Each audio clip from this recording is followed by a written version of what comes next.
अस्सलाम वालेकुम। Second year zoology non reasoning के जो सवाल रह गए थे वो हम आज की वीडियो में कवर कर रहे हैं। क्वेश्चन नंबर 4 से कंटिन्यू करते हैं। सवाल दिया हुआ था पहला कि 4 ऑब्जेक्शंस लिखने हैं लेमार्क थ्योरी के ऊपर। तो लेमार्क की थ्योरी में एक ही पॉइंट था जिसके ऊपर बड़े सारे ऑब्जेक्शंस हुए थे और वो यही पॉइंट था। उसने कहा था कि जो सोमैटिक सेल्स होते हैं, जो टिश्यूज़ होते हैं, अगर उसके अंदर कोई चेंजेस आती हैं जो कि एक्वायर्ड चेंजेस होती है वो भी इनहेरिट होती हैं, जो कि गलत बात थी। तो इसको किस तरह से प्रूव कर सकते हैं भाई? अगर एक ह्यूमन पैदा हुआ है नॉर्मल, ठीक है, नॉर्मल डेवलपमेंट हुई थी, कोई मसला नहीं था, और बाद में कोई ऐसा एक्सीडेंट हो जाता है, कोई डिजीज़ हो जाती है जिसकी वजह से उसके सोमैटिक टिश्यू के अंदर कोई चेंजेस आती है या वो डैमेज हो जाता है, तो ऐसा कभी भी नहीं होगा कि वो डैमेज या वो चेंजेस जो है वो उसकी ऑफस्प्रिंग के अंदर इनहेरिट होगी। पहली बात तो ये हो गई। इसी तरह से जैसे मदर्स होती हैं वो एयर और नोज़ वगैरह के अंदर पियर्सिंग करवाती हैं, लड़कियाँ करवाती हैं, तो ऐसा नहीं होता कि जब वो उनका जब बेबी होता है तो उसकी भी नोज़ और एयर के अंदर कोई होल होता है, नहीं, वो नॉर्मल पैदा होता है। क्यों? क्योंकि वो एयर और नोज़ जो होते हैं वो सोमैटिक टिश्यू का हिस्सा थे। इसी तरह से जो मुस्लिम फैमिलीज़ के अंदर जो मेल बेबीज़ होते हैं उनकी सर्कमसिशन की जाती है, उनकी पीनस से फोर स्किन को रिमूव किया जाता है। तो ऐसा नहीं होता कि जब वो बच्चा बड़ा होता है और उसकी ऑफस्प्रिंग होती है तो उसकी पीनस की फोर स्किन नहीं होती, वो हमेशा फोर स्किन के साथ ही पैदा होगा। क्यों? क्योंकि फोर स्किन भी एक सोमैटिक टिश्यू का पार्ट है, तो ये भी एक एक्वायर्ड चेंज था जो कि इनहेरिट नहीं होगा। तो ये बात भी इस चीज़ को प्रूव करती है। इन्हीं सारे पॉइंट को जो है वो Weismann theory of general continuity ने अपने थ्योरी में बताया था कि जो हमारे जर्म सेल्स होते हैं, यानी कि ओवम और स्पर्म, अगर उसके अंदर कोई चेंजेस आती है तो हमेशा सिर्फ वो इनहेरिट होगी। इसके कॉन्ट्रेरी जो हमारे पास सोमैटिक सेल्स होते हैं उसकी चेंजेस कभी भी इनहेरिट नहीं होती। तो ये जो है वो इसकी थ्योरी सबसे बड़ा सेटबैक थी लेमार्कियन के ऊपर। उसके बाद दूसरा सवाल है कि note on principle of competitive exclusion, page number 235 पे इंडेंजर्ड स्पीशी के पैरा में ही ये दिया हुआ था। ये प्रिंसिपल जो होता है वो हमें इंडेंजर्ड स्पीशी के कॉन्सेप्ट को एलिब्रेट करा होता है। फॉर्मुलेट किया था JF गॉस ने, और ये हमें स्टेट करता है, बताता है कि अगर दो स्पीशीज़ एक ही तरह के हैबिटेट में रह रही हैं और वो एक ही तरह की रिसोर्सेज को, लिमिटेड रिसोर्स को यूटिलाइज़ करें, तो एक वक्त के बाद क्या होगा कि उन दोनों में से कोई एक स्पीशी दूसरे के ऊपर डोमिनेट कर जाएगी। किस तरह से? कि वो एक स्पीशी जो डोमिनेट कर रही है वो उन रिसोर्सेज को ज़्यादा अच्छे से यूटिलाइज़ कर पा रही होगी, और जो दूसरी होगी वो क्या होगी कि वो आहिस्ता आहिस्ता, क्योंकि उसको रिसोर्सेज नहीं मिल रही, सही से रिप्रोड्यूस नहीं करी, तो वो उस जगह से एलिमिनेट होना शुरू हो जाएगी लोकली, यानी उस जगह से एलिमिनेट होना शुरू हो जाएगी और वहाँ पे उसकी तादाद कम होना शुरू हो जाएगी। तो ये जो बाद वाली जो स्पीशी होती है जो कि आहिस्ता आहिस्ता एलिमिनेट हो रही होती है क्योंकि किसी और तरह की स्पीशी ने इसकी रिसोर्सेज ज़्यादा इस्तेमाल करना शुरू कर दिए हैं, तो इस पॉपुलेशन को हम कहते हैं इंडेंजर्ड स्पीशीज़, जो कि होती है इन थ्रेड ऑफ एलिमिनेशन। तो कॉम्पिटिटिव एक्सक्लूजन का मतलब यही कि दो स्पीशी, उनके दरमियान एक रिसोर्सेज की कंपटीशन है, जो ज़्यादा अच्छा इस्तेमाल कर लेगा वो रह जाएगा, जो नहीं कर पाएगा वो एक्सक्लूड हो जाएगा। फिर क्वेश्चन नंबर 5 पूछा हुआ था कि डेफिनेशन बतानी रीजनरेशन और एजिंग की। रीजनरेशन की सबसे सिंपल डेफिनेशन के ability of living organism to reconstruct its lost part of the body, या फिर आप इसको थोड़ी लंबी करनी है तो आप यही बता सकते हैं कि वो प्रोसेस जिसमें रिन्यूअल होती है, बॉडी रिस्टोर हो रहा होता है, या कोई भी चीज़ दोबारा से ग्रो कर रही होती है। कौन सी चीज़ जो डैमेज है या मिस कर गई है, कोई एक सेल हो, टिश्यू हो, या फिर वो पूरा का पूरा ऑर्गन हो, यानी कि वो एबिलिटी जिसकी वजह से कोई भी ऑर्गेनिज्म अपने लॉस्ट पार्ट को दोबारा से ग्रो कर सकता है, सिंपल। उसके बाद दूसरी चीज़ उन्होंने दूसरी डेफिनेशन पूछी थी एजिंग। तो एजिंग के बारे में हम बताएंगे, ये वो प्रोसेस होता है जिसकी वजह से हमारे जो नॉर्मल फंक्शनिंग सेल्स होते हैं वो स्ट्रक्चरली भी और फंक्शनली भी जो होते हैं वो ब्रेक डाउन होना शुरू हो जाते हैं प्रोग्रेसिवली, यानी वक्त के साथ साथ जो नॉर्मल सेल होगा वो क्या होगा, टूटना शुरू हो जाएगा, उसका स्ट्रक्चर भी टूटना शुरू हो जाएगा, उसका फंक्शन भी ख़त्म होना शुरू हो जाएगा। इस प्रोसेस को हम सिंपल कहते हैं एजिंग। उसके बाद हमसे कह रहे हैं कि ब्रीफली डिस्कस करें आर्टिफिशियल सिलेक्शन और उसका रोल।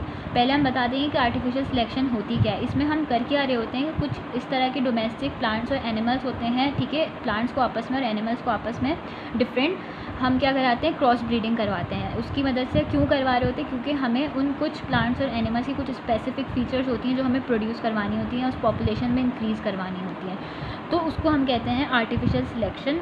और अपनी, यानी कि इसका रोल यही होता है कि हम इसकी मदद से अपने हिसाब से कुछ स्पीशीज़ को जो है वो मॉडिफाई कर देते हैं। यानी अगर हमें किसी एक प्लांट या एनिमल के अंदर कोई फीचर है, बहुत रेयर है, और हमें वो उसको पॉपुलेशन में बढ़ाना है, तो हम दो रेयर फीचर रखने वाले ऑर्गेनिज्म को आपस में ब्रीड करा देंगे और उनकी पॉपुलेशन को बढ़ा देंगे। तो अपनी मर्ज़ी के डिज़ायर्ड ट्रेड्स को हम इंडिविजुअल्स को सिलेक्ट करते हैं, आपस में ब्रीड कराते हैं और उस डिज़ायर्ड ट्रेड को इंक्रीज़ करवा देते हैं। इसकी सबसे बड़ी एग्जांपल है जो हमारी डॉग्स की जो होती हैं, बहुत सारी ब्रीड्स, बहुत सारी नस्लें ऐसी हैं जो आर्टिफिशियल सिलेक्शन से ही बनाई गई हैं, वाइल्ड लाइफ में आपको कभी नहीं नज़र आएंगी क्योंकि वो आर्टिफिशियली सिलेक्ट की गई हैं।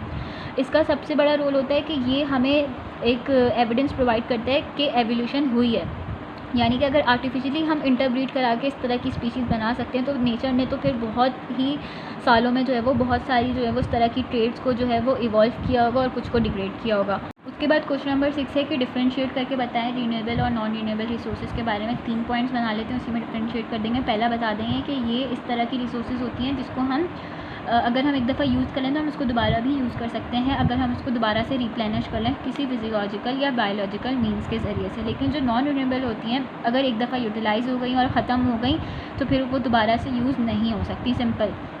उसके बाद दूसरा पॉइंट कि ये जो इस तरह की रिसोर्सेज होती हैं रीन्यूएबल, ये हमेशा के लिए अवेलेबल हो सकती हैं अगर हम इसको एक सस्टेन्ड मैनर में इस्तेमाल करें, बरकरार रखते हुए इस्तेमाल करें, तो इसको हम हमेशा के लिए इस्तेमाल कर सकते हैं। लेकिन जो नॉन रीन्यूएबल रिसोर्सेज होती हैं अगर इसकी कंजम्पशन और डिमांड बढ़ती सिर्फ बढ़ती ही चली गई तो एक वक्त आएगा कि ये चीज़ें, ये रिसोर्सेज ख़त्म हो जाएंगी।